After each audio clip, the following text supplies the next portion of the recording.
네, 화이팅 라디오 생생경제 2부로 이어가겠습니다. 자, 국내 전기차 시장에서 테슬라가 엄청난 속도로 치고 올라오고 있습니다. 모델 Y는 어느새 국민 아빠차라고 불리는 소렌토까지 바짝 따라붙었는데요. 한놈만 올라온 거 아니고요. 중국에서는 비아디의 약진도 심상치가 않습니다. 이런 와중에 현대차가 드림카로 불리는 제네시스 GV90에 기술과 혁신을 말 그대로 몰빵을 했다고 합니다. 보는 순간 미쳤다라는 말이 나올 정도라고 하는데요. 우리 기업들 어떤 승부수를 띄웠을지, 지금 자동차 시장은 어떤지 이호근 대덕대학교 미래자동차학과 교수와 함께 이야기 나눠보겠습니다. 교수님 나와 계십니까? 네, 안녕하세요. 네, 안녕하십니까. 얼마 전까지 테슬라 하면은 영포티들이 타는 차 약간 이런 이미지가 있었는데 요즘 모델 Y가 엄청 잘 팔리나 봐요. 연간 8만 대 넘게 팔리면서 내수 1위는 국산차라는 공식이 깨질 상황이라고 하는데 어쩌다 이렇게 잘 팔리는 차가 된 겁니까? 일단은 가장 큰 이유는 이제 가격, 상품성, 그리고 테슬라 이 자체 브랜드 상징성 이 세 가지가 맞물렸거든요. 특히 말씀하신 모델 Y 같은 경우는 SUV라서 이제 국내 소비자 선호도가 상당히 높은 차종이고요. 예. 그다음 공격적인 가격대를 가지고 형성하면서 보조금까지 더해지니까 실제 국산 중형 SUV하고 직접 경쟁할 수 있는 가격대가 된 거죠. 가장 중요한 것은 이건 이제 사람들이, 소비자들이요, 테슬라는 전기차야 이렇게 생각을 안 해요. 네네. 그냥 소프트웨어와 자율주행 기술을 사는 차, 신기술을 내가 산다 이런 개념으로 접근을 하고 있거든요. 결국 소비자 입장에서 가격 대비 미래 기술을 간접 체험할 수 있는 상당히 좋은 상품이다. 이러한 것들이 지속적인 판매가 늘어나는 공식의 일환이 아닌가 이렇게 보고 있습니다. 좀 전에 신기술 말씀해 주셨는데요. 이 부분에 있어서는 제가 의구심이 좀 있는데 이거 잠깐 뒤에 여쭤보도록 하겠고요. 네네. 자, 기아 소렌토랑 테슬라 모델 Y 올해 월간 판매량을 보니까 소렌토가 6만여 대, 모델 Y가 5만여 대, 그래서 뭐 10,000대 정도 차이까지 이렇게 따라잡았어요. 5월부터는 모델 Y가 앞선다면서요. 맞습니다. 그래서 이게 상당히 좀 의미가 큰데 소렌토 같은 경우는 저도 2003년형을 한번 탔었고요. 예. 그다음 너무 마음에 들어서 2013년 5월 6까지 구매를 했었거든요. 다들 좋아하죠 뭐. 예. 그래서 이제 아이들 클 때 상당히 필요한 차고 만족도도 너무 높았는데 예. 방금 말씀하신 것처럼 5월부터는 모델 Y가 8,762대를 팔았거든요. 소렌토가 8,500대니까 근소하게 앞섰고 7월에는 모델 Y가 8,700대 팔리면서 전체 승용차 1위까지 올라갔죠. 그러니까 우리나라가 내수 시장에서 국산차가 당연히 1등이다. 네. 나머지 수입차들은 당연히 2, 3위를 목표로 따라온다. 이런 공식이 있었는데 이게 이제 완벽하게 깨졌다는 것이 상당히 좀 상징적인 사건이라고 볼 수 있습니다. 자, 7월까지 모델 Y가 5만여 대 팔렸으면은 잘하면은 올해 테슬라 연 10만 대 판매도 가능하겠어요? 예, 쉽진 않지만 가능성은 있습니다. 왜냐하면 전기차라는 게 정부 보조금 디펜던트로 판매량이 결정나거든요. 예. 그래서 대부분 보면 1월 달 판매량은 거의 없어요. 미미해요. 보조금이 아직 책정이 안 됐으니까. 네네. 그러다가 1월 말에서 2월경 보조금이 확정되면 그때 몰렸던 대기 수요가 아주 폭발하죠. 예. 그리고는 점차 3, 4월 감소하다가 하반기에 추경이 확정되면 또 판매가 되거든요. 그런데 테슬라가 이렇게 지속적인 판매량을 유지하면서 1등으로 올라선 특징은 현재 보조금은 환경부 보조금하고 지자체 보조금이 있잖아요. 네. 그 지자체 보조금 같은 경우는 보조금이 끊기면 더 이상 지급을 못하게 우리 몇 대까지 올해 보조금 줄 수 있어. 이런 기준이 있거든요. 예. 근데 테슬라가 이것을 지자체 보조금이 끊긴 지역 그만큼을 본인들이 물고 있습니다.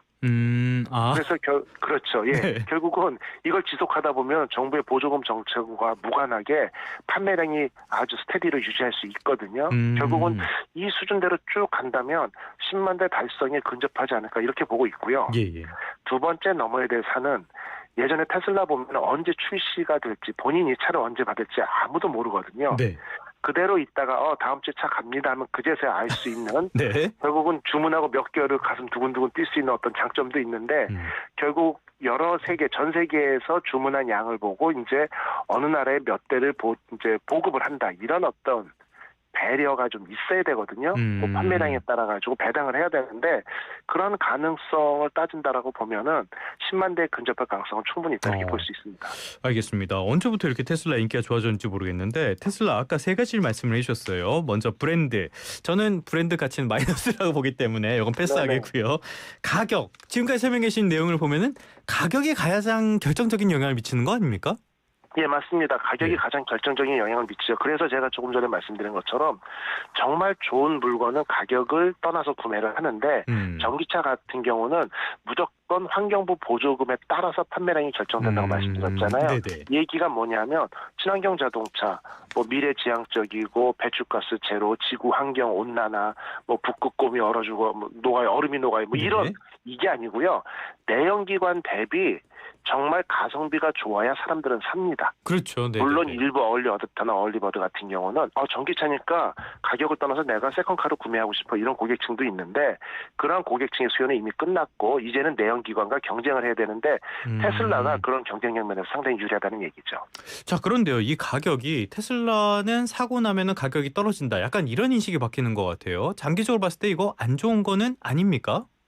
예, 테슬라의 가격 부분에 대해서 장기적으로 볼 때는 좋지 않죠. 사고 나면 떨어진다. 결국은 이게 뭐 시가냐 이런 얘기까지 나오거든요. 네.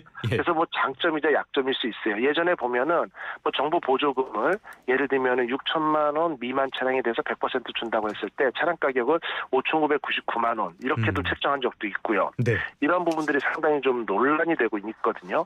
그런데 오늘 산 차가 내일 가격이 떨어질 수 있다는 불안감 분명히 있습니다. 특히 보조금 이번에 정책이 확정된 이후에 바로 또 그만큼 가격을 내렸잖아요. 네네. 그래서 소비자 신뢰 측면에서는 실제 바람직한 건 아니고요. 장기적으로는 안정적인 가격 정책을 끌고 나가는 게 맞지 않나 이렇게 보고 있습니다. 알겠습니다. 당장 테슬라 실적에도 이런 것들이 다 반영이 되고 있는데 자, 세 번째지 상품성과 신기술 이런 부분을 볼 수 있겠는데요. 신기술, 테슬라의 신기술은 대부분 우리나라에서는 쓸 수가 없고요. 중국산이라서 FSD 기능도 사용할 수가 없고 매립식 이 손잡이의 안전 문제도 계속 지적이 된단 말이죠. 이런 것들은 판매량에 영향을 안 주는 요소입니까? 실제 이제 그런 부분인데요. 예. 원래는 줘야 되는데 상당히 이 부분이 재밌죠. 소비자들이 그런 문제를 모르고 구매하는 게 아닌데 가격, 디자인, 하차감 이야기를 많이 하거든요.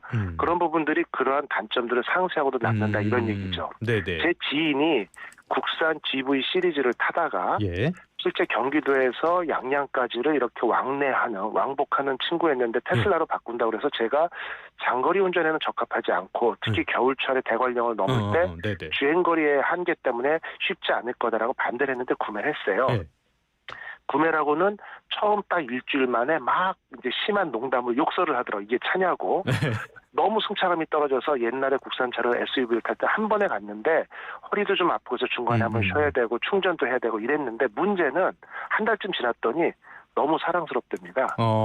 그런 불편함은 있고 그 이상의 어쨌든 가치가 있다 이렇게 정확히 말로 표현을 못하면서 이런 부분들이 있거든요. 그래서 결국은 뭐냐 유독 테슬라만은 사람들이 핸드폰 같은 IT 기기를 산다는 개념으로 넘어가는 것 같아요. 그러다 보니까 소비자가 자동차를 평가하는 기준 자체가 바뀌었고 조금 전에 말씀하신 것처럼 매립식 손잡이는 안전 문제에 지장이 있다 이런데 우리나라 사람들 특히 안전 문제에 대해서는 대부분 그게 대형 사고가 발생했을 때 불편함을 겪는 거잖아요. 위험성이나. 그렇죠. 네. 이런 부분들은 내가 정상적으로 조심스럽게 차를 운전하고 나는 그런 대형 사고를 경험하지 못했어. 그렇기 때문에 그런 부분들을 주로 무시하는 경향이 많습니다. 공감이 별로 안 되는 그런 무시 포인트인데요. 알겠습니다. 자, 조금 전에 가격이 제일 중요하다고 계속 말씀을 해주셨는데 가격 이야기하면은 역시 중국의 비아디를 이야기를 안 할 수가 없는데요. 요즘은 비아디 우리나라에서도 많은 약진을 보여주고 있지 않습니까?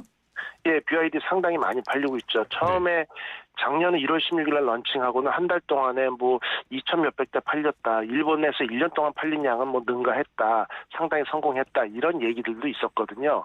그런데 이런 부분들을 아주 넘어서서 안정적으로 가고 있는데 이제 국산차를 걱정하고 국산차가 잘 되기를 바라는 게 전문가 입장에서 보면은 한 가지 걱정되는 게 걱정이라기보다는 자동차 유저 입장에서는 다행이죠. BYD가 품질 이슈가 1년 동안에 전혀 없었어요. 네네. 어떤 문제가 있다거나 맞아요. 뭐 정차 이런 게 없다 보니까 중국 차 구매해야 돼.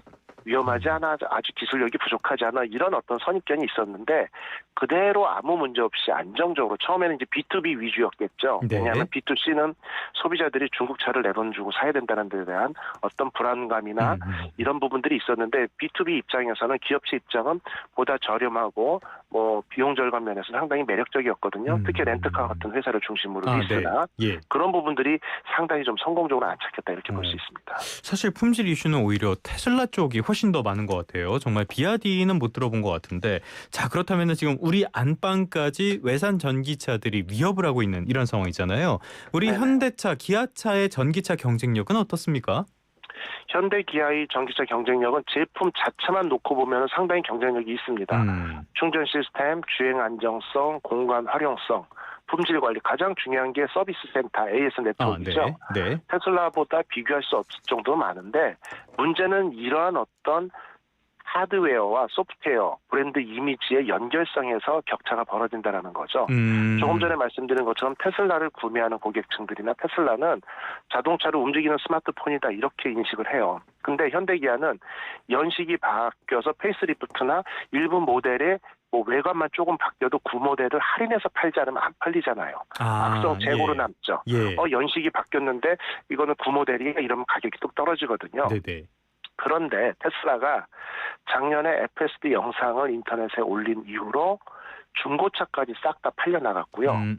그때 실제 FSD가 구동되는 차종은 국내 판매된 모든 차종 중에 한 400대, 3,400대 수준밖에 안 됐거든요. 네. 퍼센트로 따져도 상당히 낮음에도 불구하고 언젠간 다른 차종까지 풀리겠지라는 기대감 때문에 중고차가 다 판매가 됐고 또 테슬라가 어떤 모델은 이제 앞으로 만들지 않겠다라고 단종을 했더니 재고까지 다 솔드아웃 됐다는 얘기죠. 결국은 우리는 단종되면 그 모델 가격이 떨어지는데 테슬라는 단종됐는데도 불구하고 오히려 이 물건 구하기 힘들겠냐고 중고까지 팔린다. 결국 레고 같네요. 그렇죠. 이제는 하드웨어 경쟁력이 아니라 소프트웨어 경쟁력으로 얼마나 빨리 결합시키고 회사 이미지를 차는 2017년형 테슬라 모델인데 소프트웨어가 계속 매년 업데이트되면서 올해 출시된 차량하고 동일한 성능을 낼 수 있어라는 기대감 이런 것들을 소비자에게 지속적으로 심어줬다는 게 상당히 큰 의미가 있는 거죠. 확실히 요즘에는 감성을 자극하는 그런 브랜드 밸류가 필요한 것 같습니다. 감정 말고요, 감성. 그런데 여기에서 이제 현대차가 많은 기대를 갖고 있는 게 역시 제네시스 같아요. 성공하면 타는 SUV의 끝판왕 제네시스 GV90이 이제 나온다고 하는데 요게 어마어마한 차인 것 같더라고요. 뭐 어떤 매력이 있는 차입니까, 이거는? 일단은 GV90 같은 경우는 이제 하이엔드급이라고 얘기하는 그런 SUV의 끝판왕이겠죠. 근데 제네시스가 이제 미래 플래그십 자동차를 어떻게 정의하겠다 이렇게 보여주는 개념이거든요. 대형 SUV 같은 경우는 실제 전기차에 최적화돼 있다고 볼 수 있습니다. 그렇습니까? 무슨 얘기냐? 배터리를 많이 실으면 좋은데 배터리 실을 공간이 부족한 케이스가 많기 때문에 중소형에서는 설계하는 데 상당히 어려움이 있거든요. 대형이다 보니까 배터리를 넉넉하게 실을 수 있고요. 그다음에 플래그십 모델이라고 말씀하신 것처럼 하이엔드급이기 때문에 차량의 가치나 상품성을 보는 거지 가성비를 보지 않거든요. 그럼요. 그러다 보니까 차에 넣을 수 있는 모든 기능과 우리의 기술 역량을 다 집어넣어서 자랑을 할 수 있다라는 거죠. 가장 화려하게. 그러다 보니까 차체 강성 설계부터 상당히 좀 어려움이 있었음에도 불구하고 마주 열리는 형태의 도어, 그다음에 루프 에어백 같은 새로운 개념의 안전장치, 그리고 버튼을 최소화하는 전원 체계. 그래서 이런 기존 자동차는 전혀 다른 시스템이 적용이 됐거든요. 결국은 GV90은 고급스럽다 이게 한계가 아니고요. 내가 지금까지 경험하지 못한 자동차를 경험하게 해주겠다. 이러한 부분들이 GV90이 내는 어떤 이미지가 아닌가 이렇게 보고 있습니다. 아니 몹시 탐나긴 하는데요. 이게 기본은 1억 3천에 최대 3억까지 가는 그런 자동차라면서요. 그러면은 맞습니다. 앞에 말씀해 주셨던 것처럼 가격이 중요한데 여기서 두 가지 좀 여쭤볼게요. 첫 번째, 현대 기아차도 가격으로 승부할 수 있는 어떤 방법을 내놔야 되는 것이 아닌가. 두 번째, 이런 것들을 지원할 수 있는 지금 한국판 인플레이션 감축법 같은 데서 전기차 업종이 빠지기도 했잖아요. 그러니까 정부의 어떤 지원이 필요한 게 아닌가 이렇게 생각이 드는데 교수님은 어떻게 보십니까? 맞습니다. 근데 보통 플래그십 모델 같은 경우는요, 제작사에서 출시한 다음에 직접적으로 수익을 낸다기보다는 그 플래그십 모델을 보면서 그 회사의 기술력과 신뢰를 쌓고, 그다음에 그 하위 모델을 구매를 하면서 거기서 수익을 내야 돼요. 우리가 고급 레스토랑 가면 제일 위에 1인분에 15만 원을 한번 쳐다보고 그 밑에 8만 원짜리 선택하는 것과 동일하다고 보시면 되거든요. 그래서 이런 어떤 개념으로 그거를 따라갈 수 있는 하위 모델들을 라인업을 완성하는 게 급하고요. 근데 말씀하신 것처럼 그럼에도 불구하고 가격 경쟁력은 중요한 포인트가 될 수 있거든요. 근데 미국 같은 경우는 IRA는 생산 기지를 미국에 설립하지 않으면 인센티브를 아예 주지 않겠다. 중국 같은 경우는 자국 산업에서 만든 배터리가 장착 안 되면 보조금을 안 줬고 지금 보조금 폐지됐지만 유럽도 유럽형 IRA를 갖다 표방하고 있고 결국은 자국 산업 보호를 위해서 시장을 수성하기 위해서 많은 막대한 보조금을 주고 있거든요. 네네. 다만 여기서 우리나라 같은 경우는 실제 중국에 대한 어떤 의존, 미국에 대한 의존, 그다음에 해외 수출이 많은 나라다 보니까 국내 기술 보호를 위해서 조금 편협된 보조금 정책을 주면 역공세를 맞을 위험성은 있습니다. 그래서 네네. 정교한 설계가 필요해요. 그런데 조금 전에 말씀하신 것처럼 중국의 전기차들을 원가 분석을 해보면요. 판매 가격의 105% 원가가 나온 차종들이 많습니다. 무슨 얘기냐? 생산 원가보다 낮게 판단 얘기거든요. 완전 손해보면서 판단한 거네요. 그렇죠. 예. 근데 그 손해를 누가 중국 정부가 보이지 않게 부품 생산부터 완성차까지 조금 전에 말씀하신 국내 생산 세액 공제라는 이런 부분으로 밀어주고 있다는 거죠. 결국은 현대 기아를 우리가 막 밀어주자라기보다는 중국이나 미국이나 자국 산업 보호를 위해서 이렇게 투자를 하고 있는데 우리도 동등한 투자를 통해 가지고 비슷한 경쟁력은 갖출 수 있도록 해야 되지 않을까. 이런 어떤 정부의 지원도 필요한 포인트라고 볼 수 있습니다. 자국 산업 보호는 지금 전 세계 최대 과제가 된 상황인데 우리만 양반처럼 팔짱 끼고 있을 수는 없으니까요. 말씀하신 대로 정부의 노력도 대단히 중요한 요소가 아닌가 싶습니다. 오늘은 이호근 대덕대학교 미래자동차학과 교수와 함께했습니다. 오늘 말씀 고맙습니다. 수고하셨습니다. 여러분.